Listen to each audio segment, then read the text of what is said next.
खुलुमबाय आङो बे निउस 24 चेनेलनि हांबादिक नोंथांमोनखौ हामबाय होननानै बुंदों खुलुमबाय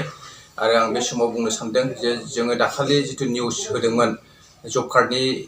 केलेंकारनि सोमोन्दै एमजिएनरेगानि केलेंकारनि सोमोन्दै पिएमएवाइनि केलेंकारनि सोमोन्दै जों दाखालि जितु निउस होदोंमोन दा जोङो दिनैहाय सिबिआइनि जितु डाइरेक्टर जों बिथांखौ लिंना लाना फैदों दा जों आम्बागावआव दं दा बिथांनि गेजेरजों जों माखासे तथ्यफोरखौ होबाय जोङो बावैनो जायफोरा दुर्निथियाव दं बिथांमोनखौ हमनो थाखाय जा जोङो इनफरमेशनखौ रायलायगासिनो दङ दायो जोङो दा बेखौनो एसे सावरायबावनो गोनां दङ जोङो बिनिफ्राय बे कारापसन खालामनायफोरखौ जों बावैनो हमनायनि बेबस्थाखौ बिथांनि गेजेरजों जोङो आखायाव लादों जेसेबांनाखि कारापसन जादों अफिसियेल बिभागावनो जा अफिसार स्टाफनि केन्डिडेट एमसिएलएफोर बा चेयारमेन बा जिआरएसफोर बिसोर जेसेबांनाखि कारापसन जादों बे कारापसनखौ माबायदि रोखोमै बिथांमोनखौ हमनाय जागोन बा एरेस्ट खालामनाय जागोन बिनि सोमोन्दै जों गुवारै सावरायगासिनो दङ बेनिखायनो बे दिनैनि दिनाव बे बिषयखौ जों फाइनाल खालामगोन आरो बावैनो बै कारापसनफोरखौ हमनायनि बेबस्थाखौ दिनैनो जों फाइनाल रिजाल्टखौ लागोन आरो बिनिखायनो आङो बे समाव मिथिहोनो सानबाय जायफ्रा बे कारापसनाव गोग्लैदों रावबो बारग'नो हानाय नङा बिथांमोना हमजागोन जोङो दाखालि थारिख होनाय बायदि जों 8 दिन टाइम होदोंमोन जोङो दिनै 8 दिन जानायनि अखानायै जों बे प्रग्रामखौ लाबाय दा डाइरेक्टर बिथाङा जोंनि खाथियावनो दङ जोंनि बे बारान्दायावनो जिरायनानै दंबाय थायो दा बिथांजों जोंनि स्टाफनि माखासे मानसिफ्रा रायलायगासिनो दङ दा बेबायदिनो जोङो बे जायफ्रा इलिगेल मावदोंमोन कारापसननि खामानि मावदोंमोन बिथांमोनखौ हमनो थाखाय दिनैनो फाइनाल डिसिसनखौ खालामनाय जादों बेनिखायनो आं बयबो मानसिफोरनो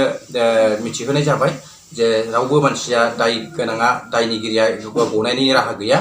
जिखुनु केन्डिडेटआनो जाया माने एमसिएलए एबा इएमआनो जाया माने बा प्रजेक्ट डाइरेक्टर बा बिडिअ बा एक्जिकिउटिभ इन्जिनियार बा जुनियर इन्जिनियार बा जिआरएस बा चेयारमेन जिखुनु बिभागनि अफिसार बिभागनि मानसिब्लाबो बे कारापसनाव नुजानाय तथ्यआव ओंखारनाय मानसिफ्रा रावबो गनायनि जेबो सुबिदा गैया बेनिखायनो दिनै जोङो बे निउसखौ होनाय जाबाय मिथिहोनाय जाबाय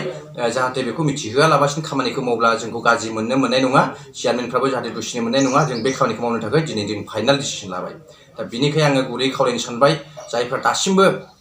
बे जब कार्डफोरखौ रिटार्न खालामाखै बेनिफिसियारिनो आरो बे माखासे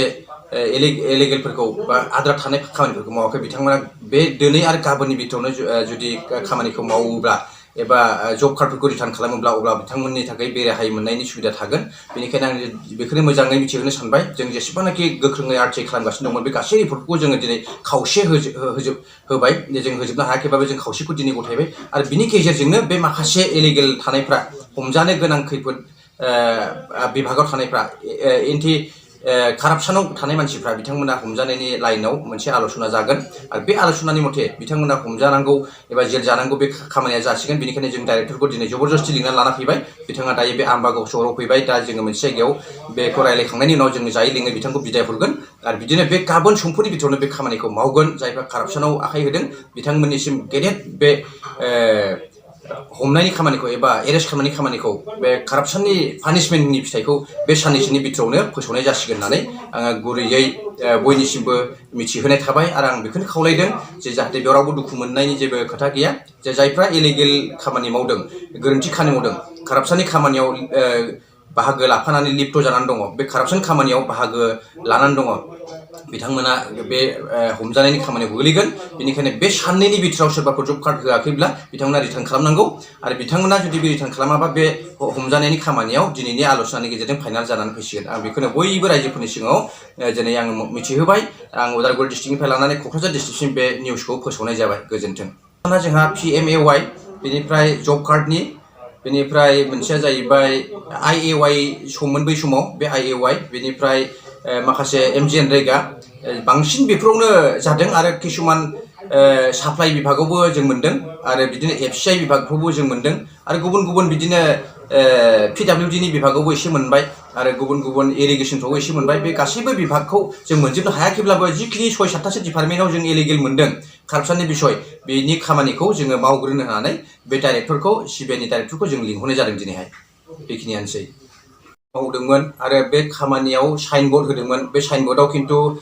एमाउन्टबो गैया बबेबा साइन बर्डआव आरो बहाबा बबे बोसोरनि 16-17 ना 17-18नि बिनिबो लिरनाय गैया दा बिथांमोननि सायावबो तदन्त खालामनाय जागोन आरो बिथांमोना एमाउन्टखौ मानो होआखै साइन बर्डआव एबा बबे बोसोरनि बे खामानिया बेखौ मानो लिराखै नै बिनि सायावबो तदन्त जागोन बेनिखायनो जायफ्रा बे खामानिखौ मावदों बिथांमोनाबो बे हमजानायनि लाइनाव फैसिगोन बेनिखायनो गोख्रोङै जोङो मिथिहोनाय जाबाय जे जायफ्रा बे एलइडि फान्डफोरनि खामानि आरो बिदिनो कनस्ट्राक्शननि खामानि अंगनबादियानो जा बा गुबुन गुबुन रोखोमनि खामानियानो जा साइनबोर्डखौ होनानै एमाउन्टखौ होयै आरो बोसोरखौ लिरनानै होयै बिथांमोनाबो बे हमजानायनि लाइनाव फैबाय बेनिखायनो बे फाइनाल जाबाय दिनैनि गेजेराव बे सिबिआइ जिथु डाइरेक्टर जों बेजों रायलायबाय आरो बे रायलायनायनि फाइनाल खामानि आलोचनाया दिनैनो जाबाय जोंहा बेनिखायनो बे साननैसोनि बिथोरावनो जोङो सुबिदा होबाय जे जायफोरा बेबायदि खामानियाव दङ बिथांमोना कारेक्सन खालामनांगौ आरो लोगो लोगो सांग्रां जानानै बिनि बेबस्थाखौ लानांगौ जोङो बेखायसे एमसिएलए फोरनि खामानिफोरखौ जोङो नायब्ला नुयो बिसोरनि साइनबोर्डखौबो नुवा खायसेनिया साइनबोर्डआबो गोलैनानै थाबाय होननानै बुङो आरो खायसेया साइनबोर्डखौनो होस्राखाया दा बिदिनो गोबां एमसिएलए फोरनि कारापसनाबो बेबाराव ओंखारदों बेनिखायनो बे जाय डाइरेक्टरा जोंनियाव फैदों बियो